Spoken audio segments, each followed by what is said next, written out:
ini terang-terangan saya minta sampean baca serasi untuk saya supaya bisa nyaur utang ya. Saya supaya laku punya suami, kalau siapa yang enggak pai-pai lagi, itu caranya begitu, enggak pai-pai rabi, caranya begitu. Temunggah pangkatnya 41 kali, satu permohonan. Bisa dibawa sendiri, baca sendiri sampai 41 hari, atau dibaca sendiri langsung sekitar hampir 8 jam ya, dibaca itu.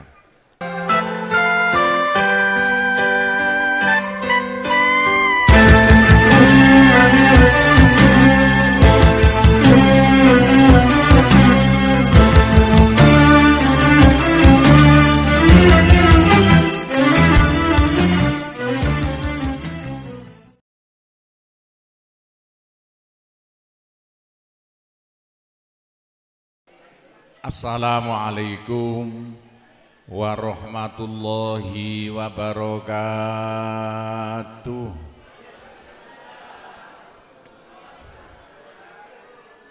Bismillahirrahmanirrahim. Alhamdulillahi rabbil alamin. Wassalatu wassalamu ala asyrafil anbiya'i wal mursalin Sayyidina Muhammadin wa ala alihi wa sahbihi ajma'in. Amma ba'du. Bapak-bapak, ibu-ibu, saudara-saudara dan anak-anak sekalian yang sangat kami hormati, alhamdulillah, marilah kita bersama-sama memanjatkan puji syukur kehadirat Allah Subhanahu wa Ta'ala. Sholawat dan salam mudah-mudahan tetap atas Nabi besar Muhammad Sallallahu Alaihi Wasallam. Bapak-bapak, ibu-ibu, saudara-saudara sekalian yang sangat kami hormati, pertama kali atas nama satu Mustasar NU Jawa Timur, ketuanya saya, se-Indonesia wakilnya saya, pengasuh Pondok Pesantren Sunan Derajat saya, dua-duanya ini boleh dikatakan ya anak buah saya. Saya terima kasih banget atas ya usaha Bapak Ibu sekalian di Malaysia yang begini ramainya. Saya tidak sangka-sangka kok sampai ada begini acara yang ramai sekali. Atas nama pengasuh Pondok Pesantren Sunan Derajat dan Penasihat NU Indonesia, saya mengucapkan banyak-banyak terima kasih dan hanya bisa mendoakan mudah-mudahan yang kumpul di tempat ini besok masuk surga semuanya. Bapak-bapak dan ibu yang kami hormati, nomor 2, saya minta maaf yang sebesar-besarnya karena acara seperti ini saya tidak bisa membantu apa-apa, hanya datang, tidak bisa membantu apa-apa, hanya bisa membantu mendoakan saja. Ya bagaimana sudah tua, sudah umur 70 seperti saya, dikira masih muda, padahal itu murid saya tua-tua tadi itu. Loh kok kelihatan sudah tua-tua, jenggotnya putih kabeh. Ada itu rata-rata murid saya tahun 77-80-an dulu. Bapak-bapak dan ibu sekalian yang kami hormati, sebetulnya saya ini seperti saudara di Malaysia ini. Saya hampir ya tiap-tiap beberapa bulan ke Malaysia, 3 bulan ke Malaysia. Saya banyak usaha-usaha yang ada di Malaysia. Kayak saya ini ketepaan koncone Anwar Ibrahim, ya saya ini orangnya. Jadi saya ke Malaysia ini dulu itu ketepaan. Ceritanya begini ya, Jogondo-gondo. Dulu Gofar Bapak punya anak namanya Sya'roni, jadi kepala bank seluruh Malaysia. Uang bank disuruh beli, dibuat beli kayu-kayu di Kalimantan yang bukan main luasnya. Kayu itu tidak laku-laku sampai 2 tahun. Saya uang bank Malaysia ini bingung tidak karu-karuan. Entah bagaimana ketuanya Bank seluruh Malaysia Sya'roni dulu, anaknya Gofar Baba, datang ke Pondok Sunan Derajat suruh doakan. Ya didoai anak-anak itulah. Doa apa? Doa kunut. Lah kok ketepaan pulang dari Pondok Sunan Derajat, tanah yang bukan main, hutan yang bukan main di Kalimantan, laku spontan yang beli orang Korea.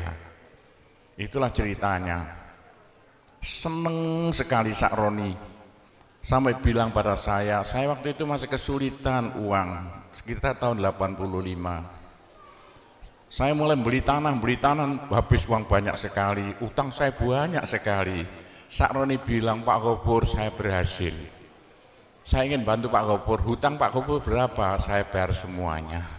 Habislah utang saya yang banyak sekali waktu itu, sampai Pondok Sunan Derajat, asalnya 1/4 hektar jadi 140 hektar luasnya. Semua tanahnya hutang, yang banyak bayar itu putranya Gofar Baba. Berarti Gofar Baba seperti saudara dengan saya mulai dulu. Itu cerita nih, sampan tinggal mondok tok. Yang bayari tanah itu dulu sebetulnya namanya Sya'roni, saya yang sudah meninggal sekarang. Itu ceritanya Pondok Sunan Derajat bisa besar karena dibantu orang besar Malaysia. Putranya Gofar Baba waktu itu. Lalu Pondok Sunan Derajat bangun masjid yang serba 9. Masjid itu waktu itu tahun 90-an habis 5 miliar. Saya hutang juga, enggak punya uang. Mungkin Bapak tahu masjidnya itu, yang bagus sekali itu di tengah-tengah pondok. Habis 5 miliar, uang enggak ada.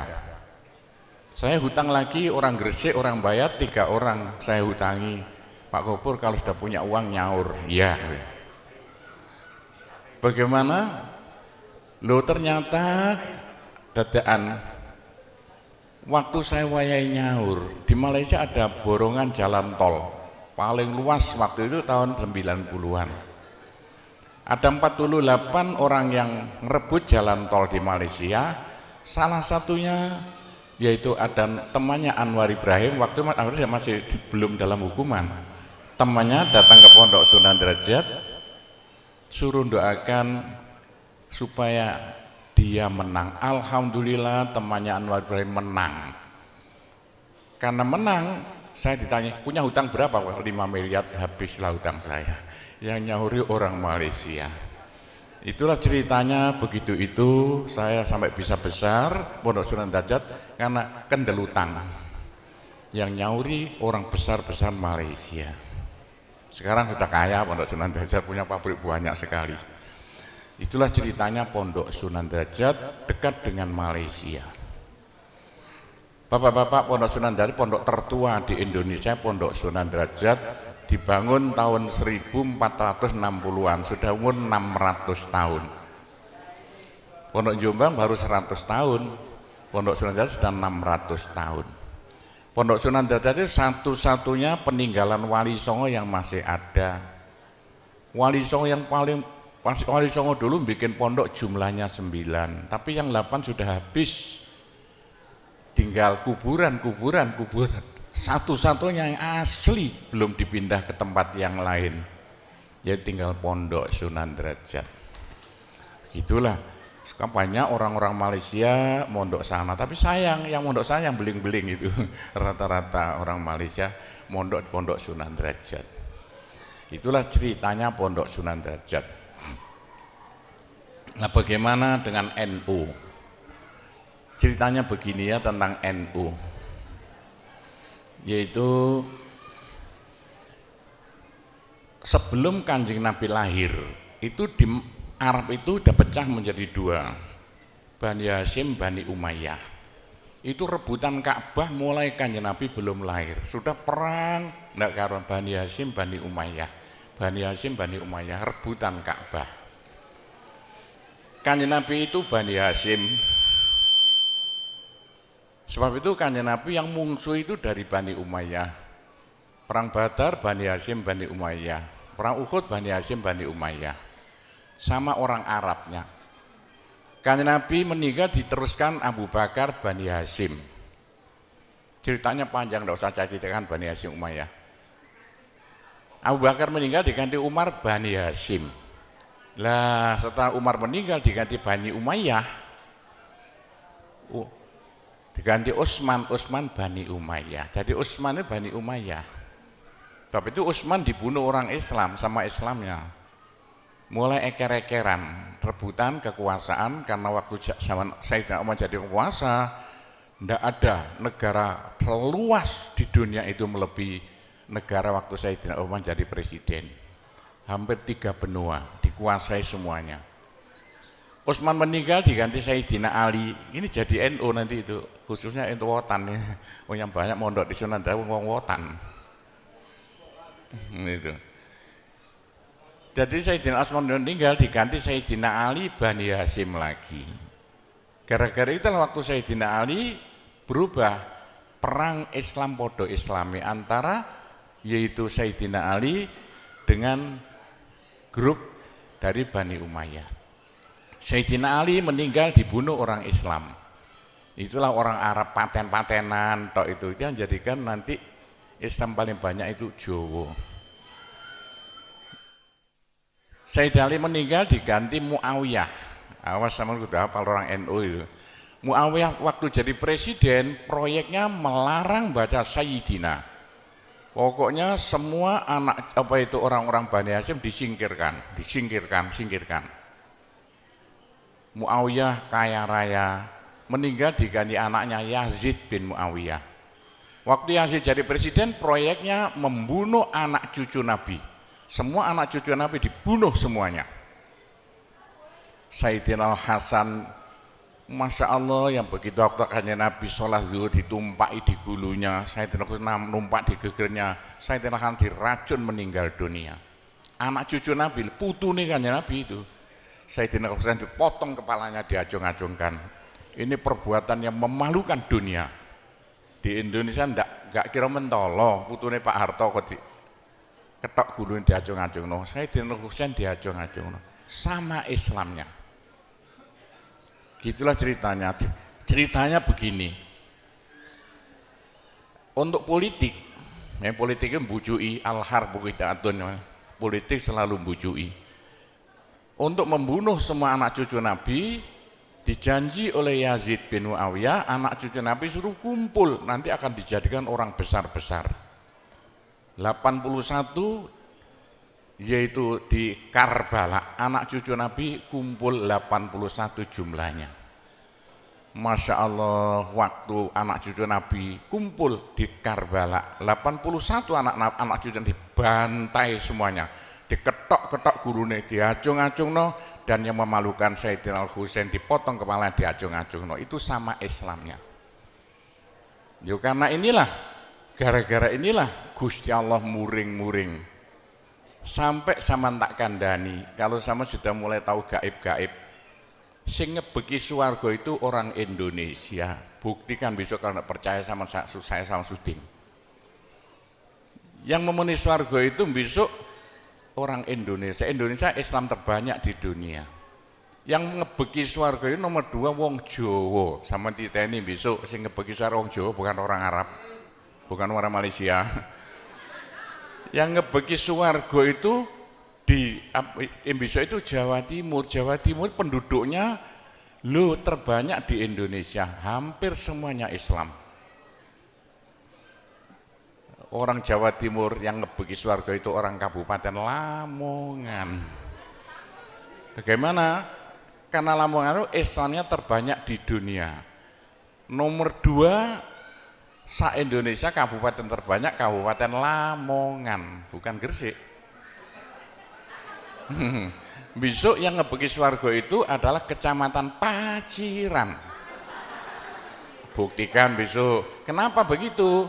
Karena di Kecamatan Paciran ada peninggalan Wali Songo satu-satunya yang masih ada, yaitu Pondok Sunan Derajat. 100% orang Paciran Islam. Meskipun kebagi jadi 2, ada NU, ada Muhammadiyah, balapan. Enggak usah mbak kasih. Loh kenapa begitu ceritanya begini ya?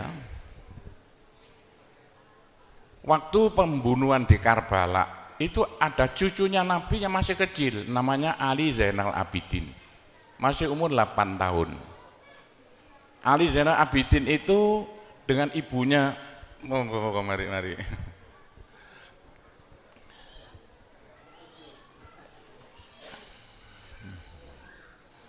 Ali Zainal Abidin itu dengan ibunya yang kurus sudah mau meninggal dunia. Yang disuruh membunuh Ali Zainal Abidin yang baru umur 8 tahun, gak tego, gak mentolo begitulah. Lalu Ali Zainal Abidin itu dilarikan, waktu itu masih umur sekitar 8 tahun. Dibawa ke Turki, saya dipanggil ke Turki, tadi malam saya dipanggil ke Turki. Saya insya Allah akan datang ke Turki karena ada urusan ini. Semalam saya rembukan dengan Anwar Ibrahim, saya diajak ke Turki.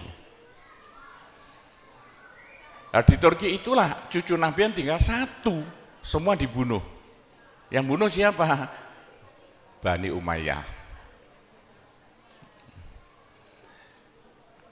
Lalu oleh Sultan Muhammad, cucu Nabi yang masih kecil seperti anak Emoto ini, umur 8 tahun.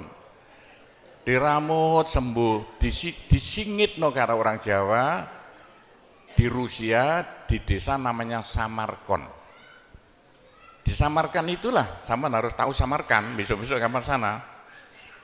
Cucu Nabi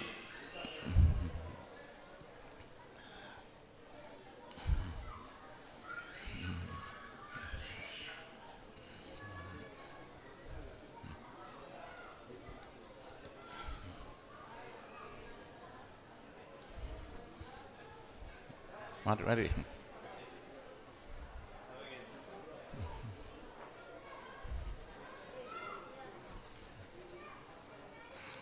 Saya dengar orang NU kalau tahu ceritanya ber-NU bodoh.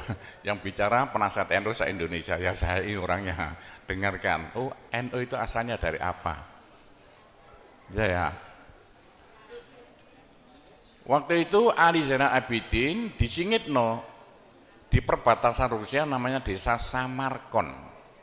Samarkandi itu. Disitulah Ali Zainal Abidin punya anak lagi, punya cucu lagi. Cucunya Ali Zainal Abidin namanya apa itu? Ikut kapalnya Cheng Ho, namanya Syekh Jamaluddin. Ikut kapalnya Cheng Ho masuk Pulau Jawa. Waktu kerajaan Mojopahit pelabuhannya masih di Tuban. Syekh Jamaluddin itu harus tahu satu-satu cucu Nabi yang masuk Pulau Jawa pertama kali. Di Arab habis bilang Sayyid, saya syuting tidak bisa bicara kok bisa Sayyid sama itu dari mana? Oh yang Sayyid yang rata-rata itu orang Jawa. Saya tahu ceritanya lengkap, punya bukunya itu. Sampai saya ambil di negara Belanda sana, bukunya semua diambil Belanda dulu itu. Sama harus tahu, Syekh Jamaluddin itu bikin rumah di Tuban, di Kecamatan Jatirogo, Desa Jambi. Tiap hall pasti saya. Hallnya tanggal 15 Ramadan, tanggal 15 Syakban. Itu pesarnya anak cucu Nabi yang pertama kali masuk Pulau Jawa. Nama siapa namanya? Syekh Jamaluddin. Syekh Jamaluddin nurunkan banyak orang sampai Tuban, Rembang. Itu Bojonegoro anak cucu Syekh Jamaluddin. Syekh Jamaluddin punya anak diantaranya Ibrahim As-Samarkandi, tahu di timurnya Tuban. Punya anak sampai Lamongan, sampai Gresik. Ibrahim As-Samarkandi punya anak banyak, diantaranya Raden Rahmat Sunan Ampel Surabaya. Raden Rahmat Sunan Ampel Surabaya nurunkan orang Madura, Pasuruan, Probolinggo, termasuk orang ini Kecamatan Panceng ini.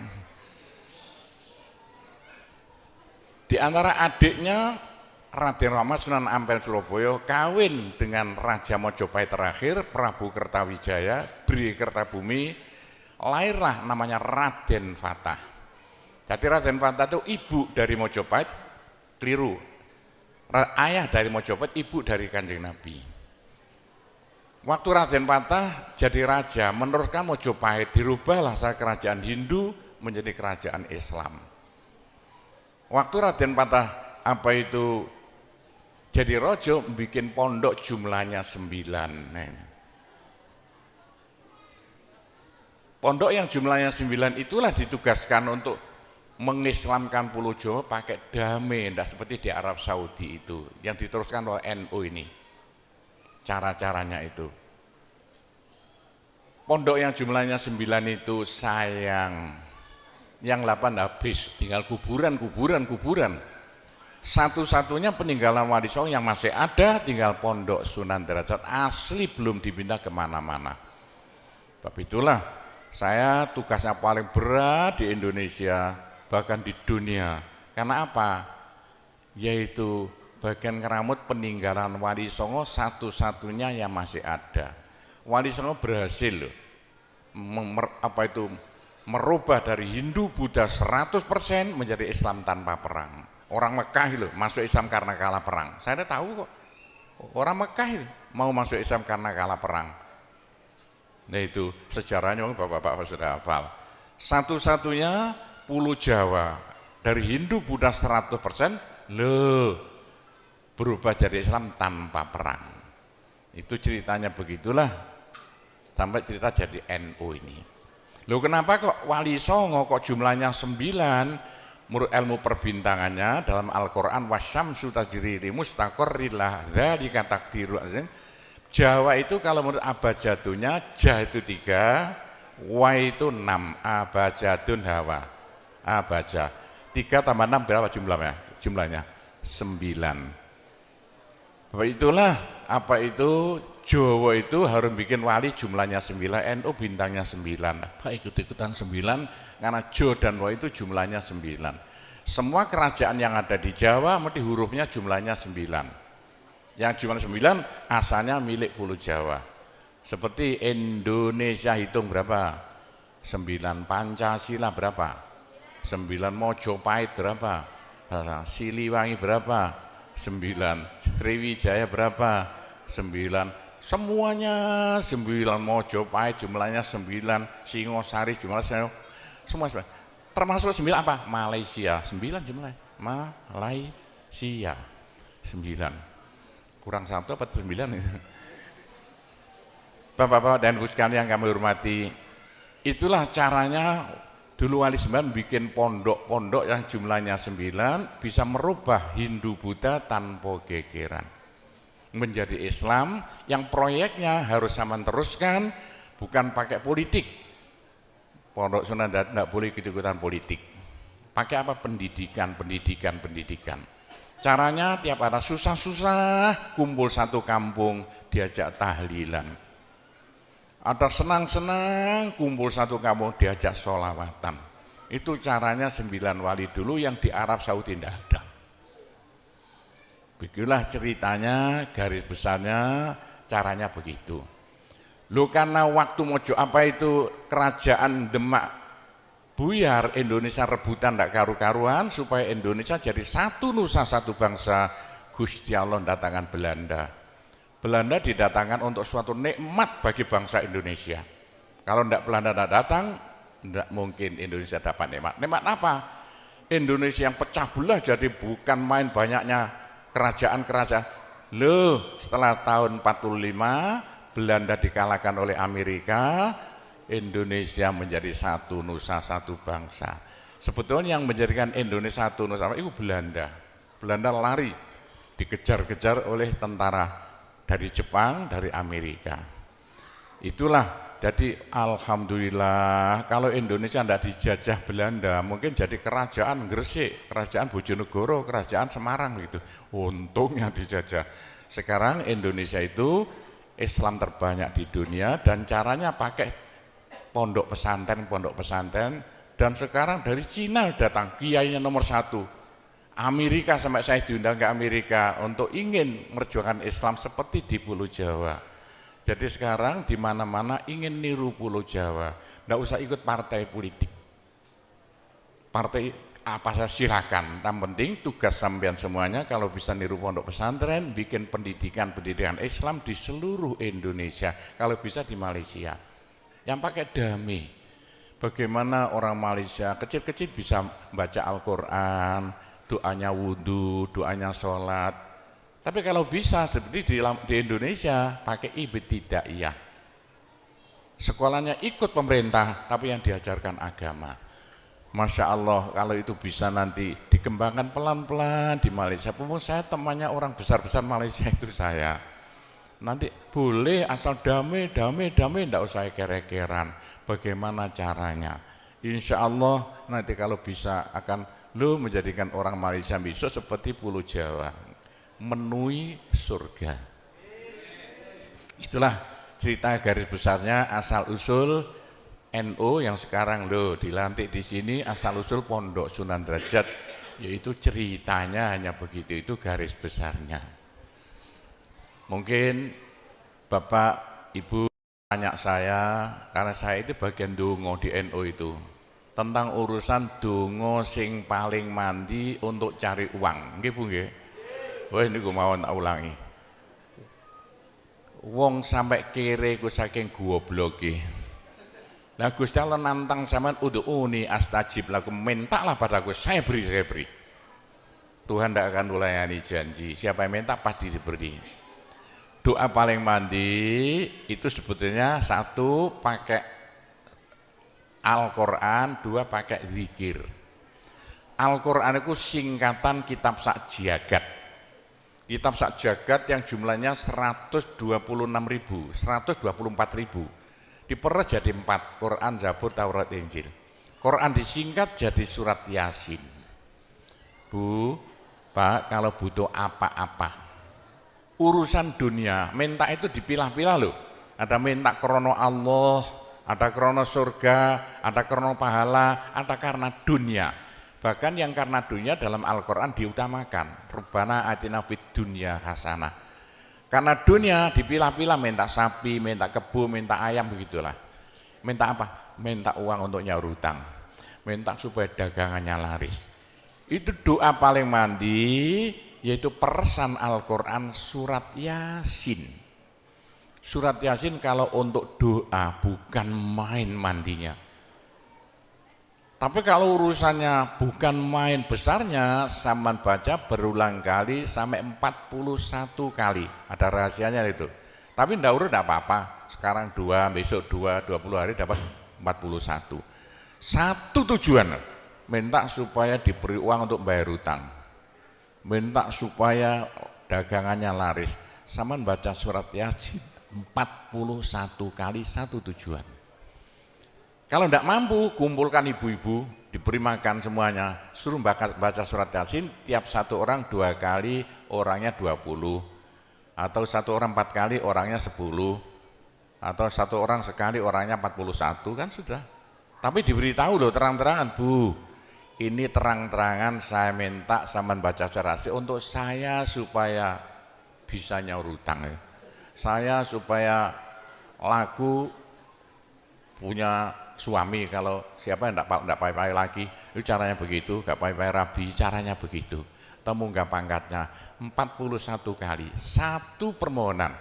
Bisa dibawa sendiri, baca sendiri sampai 41 hari, atau dibaca sendiri langsung sekitar hampir 8 jam ya, nah dibaca itu. Enggak sampai 8 jam. Tapi kalau terlalu kebanyakan dibaca 21 kali. Terlalu banyak 7 kali, 1 menit. Surat Yasin itu 5 menit lamanya. Kalau 7 kali berapa? 7 kali 5 hanya 30 menit, 35 menit. Surat Yasin diperes jadi Fatihah.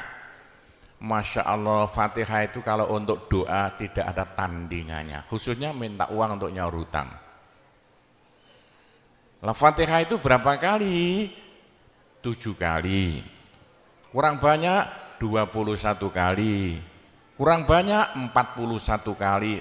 Tapi Fatihah yang mandinya bukan main, pasti berhasil 313 kali. Ayo siapa yang punya, yang enggak laku-laku, enggak dapat istri, sampean baca Fatihah, satu tujuan supaya dapat istri 313 kali. Yang kalau dibaca hanya 40 menit ini. Satu tujuan. Mosok waktunya dicacak lah. Kalau punya rumah enggak laku-laku supaya laku. Baca Fatihah 313. 313 itu dalam Al-Qur'annya kam min fi'atin qalilah ghalabat fi'atan katsirah. Jumlah sedikit bisa ngalahkan jumlah yang banyak sekali. Kanjeng Nabi perang Badar tentaranya 313. Kanjeng Nabi apa itu? Nabi Daud mungsuh Raja Jalut tentaranya 313. Bu, kalau butuh apa-apa supaya kasih seketika mbok yo baca Fatihah 313 kali. Tapi kalau resayan monggo, tapi tidak boleh dibagi-bagi. Apalagi bisa 7 orang diajak bersamaan baca satu tujuan supaya dapat suami. Terang-terangan loh, ngajak temannya 7 orang paling sedikit. Tiap orang baca Fatihah 313 kali. Cospleng nanti tahu-tahu datang saya mau. Mosok buktikan kalau tidak percaya. Tapi ini yang paling mandi untuk dagangan supaya laris. Orang datang ke Malaysia jauh-jauh nggak kaya, buat apa? Pulang saja ke rumah. Ke Malaysia jauh-jauh harus kaya raya seperti saya. Punya trek berapa? 1.200. Nggak bisa dihitung treknya aja. Bisa bangun pondok nanti beratus-ratus miliar uang Indonesia tanpa tarian masyarakat. Pernah saya narik yang mondok sana, nggak pernah minum aja gratis, nggak usah bayar-bayaran. Ya, karena apa? 313 kali Fatihah untuk minta uang, minta uang, minta uang. Bisa ya? Pak Gopur, kecilkan lagi, Fatihah diperes jadi apa? Bismillahirrahmanirrahim. Bismillahirrahmanirrahim itu kalau untuk doa tidak ada tandingannya. Berapa kali terserah.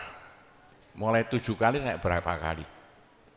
Bismillahirrahmanirrahim, Bismillahirrahmanirrahim, bisa. Tapi kalau tujuannya penting sekali dan harus berhasil seketika dibaca dengan jumlah hono corokonya Bismillahirrahmanirrahim. Abjadnya berapa? 786 kali. Buktikan kalau Anda percaya. Kalau ingin apa-apa berhasil seketika, sama baca Bismillahirrahmanirrahim, Bismillahirrahmanirrahim. Ping 786. Satu tujuan, buktikan nanti. Apalagi bisa diulang-ulangi sampai 3 kali, 3 malam. Wah, bukan main. Itulah saya bisa jadi kaya raya karena doa. 85 murid Pondok Sunan Derajat tinggal 5 ya. 80 tinggal 5. Loh, saya toto 20 tahun jadi sekarang 12.000. 80-an Pondok Sunan ya 1/4 hektar, sekarang jadi 140 hektar. 85 tinggal apa itu ibtidak sekarang sama S2. Loh, bagaimana? Dari doa. Kalau enggak saya beritahu, enggak mungkin Bapak percaya. 85 sepeda ontel saya enggak punya, 80-an enggak punya. Sekarang trek yang memenuhi jalan-jalan seluruh Pulau Jawa trek Sunan Derajat. Sunan Derajat. Saya kendel utang, sekali utang treknya 160 miliar. 2 tahun lunas. Doanya Bismillahirrahmanirrahim. Bismillahirrahmanirrahim 786. Niatnya terang-terangan minta uang untuk bayar hutang. Udah hafal? Mosok. Jadi Bismillahirrahmanirrahim yang paling mandi dibaca 786, ke atas lagi Fatihah berapa kali? 313, di atas lagi surat Yasin berapa? 41, sudah habis. Nah, tapi doa yang mandi lagi tidak ada melebihi singkatan zikir sak jagat apa? La ilaha illallah, la ilaha illallah dalam Al-Quran jelentreh, dalam hadis jelentreh sekali. Jadi siapa yang sial? Ayo sial. Apes dari wong Jawa. Ndak ada orang melarat ngungkuli seperti wong apes ngene gak tepak ngono gak tepak ngono gak tepak. Untuk menghilangkan sial paling cepat la ilaha illallah, la ilaha illallah. Sama coba lah hilang sialnya. Tapi sebaliknya nekakno bejo sing paling luar biasa ndak ada melebihi la ilaha illallah, la ilaha illallah. Yo sapa sing ingin bejo ojo leren-leren zikir la ilaha illallah, la ilaha illallah lah, gampang lah. Tapi yang paling penting untuk akhirat, ayo siapa yang tidak akan masuk neraka jangan berhenti berzikir la ilaha illallah, la ilaha illallah dalam hadis Nabi loh. Semua dosa itu ndak akan bisa bertahan, pasti hancur karena dipules la ilaha illallah. Berapa banyak dosa sampean kalau zikir la ilaha illallah bagaikan batu dipules slender, krepes. Ayo sing dosane akeh sapa? Nah, kalau koyo opo, saya intelnya polisi di bidang narkoba itu saya di Indonesia ini. Mulai zaman dulu. Ayo, bagaimana? Orang nakal itu akan sembuh nakalnya kalau ndak berhenti zikir la ilaha illallah, la ilaha illallah. Siapa yang nakal? Senangannya minum pil, koplo. Kenapa bahasa Malaysia apa itu? Itu ganja. Tapi kalau ingin cepat sembuh ya, caranya begini ya. Sama zikir la ilaha illallah, sekali zikir saambekan. La ilaha illallah. Terus sama tarik napas, serut begitu. Menurut ilmu alam, kalau sama zikir la ilaha illallah, dari mulut sama keluar aura-aura bion-bion yang tidak akan bisa hilang sampai ribuan tahun, sampai jutaan tahun. Naik untuk kekayaan sampean di akhirat. Itu dalam Al-Quran, yuridu harsal akhirah nazid lahu fi harsi. Tapi untuk di dunia, yuridu harsad dunia nu'tihi minda, caranya begini. Sama dikit la ilaha illallah. Ini sinar putih keluar, ditarik masuk hidung, masuk paru-paru, dipekek. Ini bisa menghilangkan kenakalan sampan semuanya. Itu caranya Wali Songo dulu untuk merubah Indonesia asalnya dari Hindu Buddha menjadi Islam tanpa gegeran. Diundang, diberi makan, beri berkat, tapi waktu mau tahlilan lah panjang dulu. Afdalu zikri kana fa'laman la ilaha illallah. Tiga itu politik itu kan tarik nafas masuk hidung. Serut itu caranya merubah sampean asalnya sial hilang sialnya, asalnya nakal supaya hilang nakalnya, caranya begitu. Apalagi waktu itu mata dipejamkan, monto direnung, dengan narik serut cepat hilang nakalnya, bagaimana jadi orang baik. Tapi kalau nakalnya sudah kelas kakap, waduh sudah seperti anak-anak Malaysia yang lari ke Pondok Sunan Derajat itu, iya bagaimana? Saya tahu itu kena nakal karuan. Caranya diriji tengah ya, dan jemulan template plek ini, dua-duanya. Terus sama tarik, nyeng sama cacak nanti ya. Loh iya, ini paling cepat untuk menghilangkan kenakalan dengan zikir la ilaha illallah. Waktu narik, mata dipejamkan, diriji tengah dengan jempolan ditempelkan. Tarik, serut. Ini ilmu rahasia loh, enggak saya beritahu ini. Supaya yang nakal-nakal hilang nakalnya spontan. Nah itu zikir la ilaha illallah sepanjang-panjang la ilaha illallah, tertarik serut. Tapi untuk nekakno bejo supaya sampean bejo, supaya sampean berjaya, sama saja. Supaya ndak sial. Sama dikir la ilaha illallah saambekan. Apa ditarik serut, itu caranya begitu. Pak Gowo ndak dulu diberitahu, pengajiannya baru sekarang. Ini rahasianya supaya untuk merubah nasib. Dengan la ilaha illallah. La ilaha illallah itu mulai Nabi Adam tidak diberikan pada nabi-nabi, minta la ilaha illallah tidak diberikan. La ilaha illallah untuk umat Muhammad, supaya umat Muhammad lo di dunia bahagia, di akhirat masuk surga, dan tidak masuk neraka pakai la ilaha illallah. Itulah supaya tidak masuk neraka. Dalam hadis Nabi ya, sama jangan berhenti dikit la ilaha illallah, la ilaha illallah, kata Nabi. Berapa dosa sampean kalau sama zikir la ilaha illallah, habis semuanya. La ilaha illallah alat dari Tuhan untuk supaya dosa kita bisa habis, karena surga tidak mau dimasuki orang yang bawa dosa. Supaya kita bisa masuk surga, dosa dihabiskan dengan zikir la ilaha illallah, la ilaha illallah. Lah supaya kaya di surga, orang surga itu tidak sama loh. Ada di surga itu miskin, ada di surga kaya. Tinggi dan pendeknya derajatnya di surga tergantung banyak sedikitnya pahala yang kita bawa di dunia.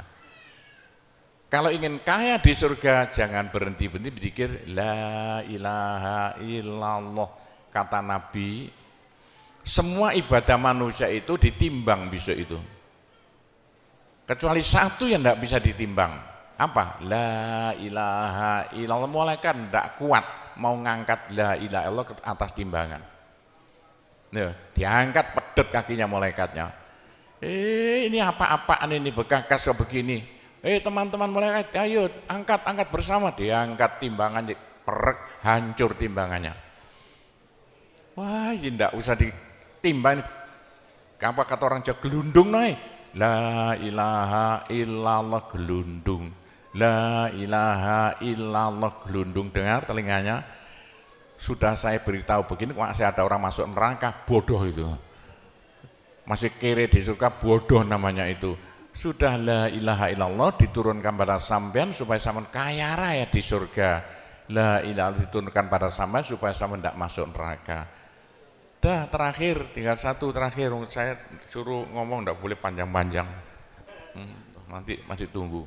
Terakhir, tapi saya ngulangi doa saja. Pokoknya begini ya, orang sampai gagal saking bodohnya, orang sampai kiri saking bodohnya. Lah kok begitu? Tuhan mantap, ud'uni astajib lakum. Manusia mintalah padaku, saya beri. Tuhan tidak akan melayani janji. Doa paling mandi persan asmaul husna yaitu fala zikrullah akbar. Zikir Allah, Allah, Allah.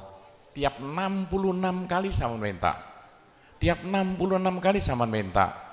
Mintanya bahasa Jawa saja. Ya Allah, muga-muga paringi jodoh sing sae kangge kula nek cara Jawa lho. Ya Allah, mudah-mudahan ada yang mau jadi suami saya. Allah, Allah, tiap 66 kali minta. Ya Allah, mudah-mudahan laku mahal rumah saya kalau mau jual rumah. Allah, Allah, tiap 66 kali minta. Ya Allah, mudah-mudahan beri uang untuk bayar hutang saya lah, gampang kan? Jangan berhenti siang dan malam, khususnya habis sembahyang, apalagi tengah malam, odok-odok Gusti Allah. Gusti Allah janji dalam Al-Quran, siapa yang minta pasti diberi. Doa paling mandi fala zikrullah akbar. Zikir Allah, Allah tiap 66 kali minta. 66 dari apa Pak Kobo? Dari Allah itu kan alif lam ha. Alif kan 1, lam 30, apa jatuhnya? Lam 30 hak 5, berapa? 66. Orang kalau mau zikir Allah 66 kali semau mulutnya. Begitulah ceritanya. Apa itu doa-doa yang saya ajarkan, gampang Bu ya. Orang haid boleh, daripada ndak boleh sholat, ndak boleh zakat.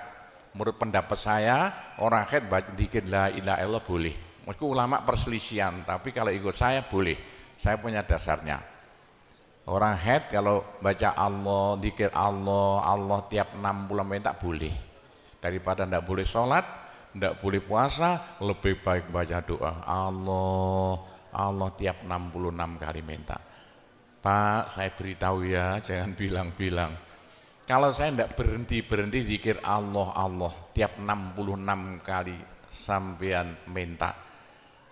Bagaimana dalam hati sama ini asalnya sama nakal, hilang, sedikit-sedikit hilang. Sekarang mondok di Sunan Data itu saking nakalnya. Ayo dari Malaysia mondok saking belinge. Saya tahu gak ada yang melarikan diri dari penjara Pak, masuk pondok. Saya disingit no ya. Kayak tutup-tutup di pondok Sunan Derajat. Tapi kalau mau zikir Allah, Allah tiap 66 kali minta sembuh. Bu, kalau sama terus-terusan zikir Allah, Allah tiap 66 kali minta, sampai malah senang Allah. Dalam hati senang Tuhan, senang Allah. Senang bukan mulut tuh hati. Kalau senang sama senang Allah, sama jadi walinya Allah. Kalau sama diangkat jadi walinya Gusti Allah, besok ndak ada neraka, ndak ada siksa, sekali mati langsung masuk surga. Siapa itu? Kekasih Allah, waliullah. Pak Gopur, bagaimana supaya bisa jadi walinya Allah? Jangan berhenti. Bagaimana caranya supaya sampai disenangi Allah? Bagaimana supaya saya disenangi Allah? Bagaimana supaya saya senang pada Allah? Bagaimana supaya saya senang Allah? Jangan berhenti minta uang. Dengan zikir Allah, Allah tiap 66 kali minta. Agak panjang dikit supaya merasuk. Allah, Allah tiap 66 kali minta, ya Allah mudah-mudahan laku mobil saya, kayak mau ingin jual mobilnya. Bisa ya? Oh, sudah, nanti masih ada caranya banyak. Saya disuruh cerita-cerita ya sedikit tentang urusan itu, tapi kita doa-doa saja. Saya ulangi lagi, saya terima kasih banyak loh di Malaysia. Lu kok diadakan acara seperti ini acara bukan urusan politik, urusan bagaimana supaya kita besok sama-sama masuk surga semuanya. Nah, itulah dengan cara-cara Pondok Sunan Derajat, karena peninggalan Wali Songo tinggal satu Pondok Sunan Derajat. Caranya damai. Tidak ada urusan ikut-ikutan politik, coblosan persis dan tidak ikut-ikutan, silakan. Pondok tidak mau ikut-ikutan, tidak siapa. Ini tapi saya banyak teman-teman orang-orang besar di Malaysia. Ketepaan bukan urusan politik, bukan urusan apa? Urusan suwuk yang bilang-bilang. Suruh nyuwuk kok bagaimana orang-orang besar itu. Nah, entah ya kalau orang Malaysia kok sembuhan nih, yang sakit mau mati sembuh lagi itu banyak sekali begitu. Itu urusan suwuk jelas, bukan urusan politik. Saya tidak ikut-ikutan, hanya ketepaan. Saya dulu temannya Anwar Ibrahim.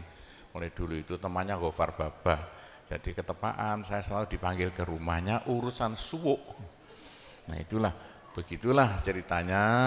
Saya hanya bisa mendoakan saja ya. Saya doakan bahasa Jawa saja ya. Ya Allah, muga-muga sing kempal tembriki sedaya dados keluarga ingkang gemah ripah loh jinawi. Gampang sandang pangane. Seger kuwarasan awake. Selamat donya akhirate, di sepuro kabeh dosane, gampang rezekine, adoh belaine, akeh duwike, rukun kali tangga kiwa tengene, subur kabeh tandurane, lunga kabeh penyakite, laris kabeh dagangane, lancar kabeh penggaweane.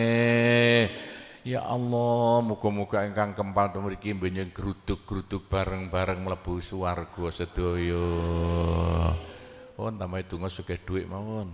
Bismillahirrahmanirrahim. Alhamdulillahirabbil alamin wassalatu wassalamu ala asyrofil anbiya wal mursalin sayyidina Muhammadin walhamdulillahirabbil alamin. Allahumma inna nas'alukal afiyah fid dini wad dunya wal akhirah.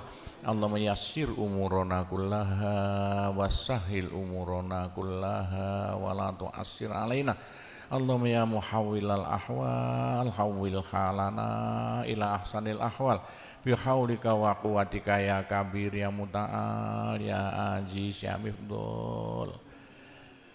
Allahumma ja'alna wa iyahum min ibadika wa iyadika wa jiwarika wa amanika wa hizbika wa kanafika min syarri kulli syaitonin wa sultanin wa insin wa jannin wa baghin wa hasidin wa sabu'in wa hayatin wa akrab wa min syarri kulli dabbatin anta akhidhum binasiyatiha inna rabbi ala siratum mustaqim. Rabbana anzil alaina ma'idatan minas sama takunu lana aidan li awwalina wa akhirina wa ayatan minka warzuqna wa anta khairur raziqin warzuqna wa anta khairur raziqin warzuqna wa anta khairur raziqin. Rabbana atina fid dunya hasanah wa fil akhirati hasanah wa qina adzabannar wa sallallahu ala sayyidina Muhammadin walhamdulillahirabbil alamin. Saya cukup sekian saja, mudah-mudahan manfaati untuk Bapak Ibu sekalian semuanya. Bila mana ada salahnya, saya hanya mohon maaf sebesar-besarnya. Kami akhiri, wabillahi taufiq wal hidayah, waridho wal inayah, wassalamualaikum warahmatullahi wabarakatuh.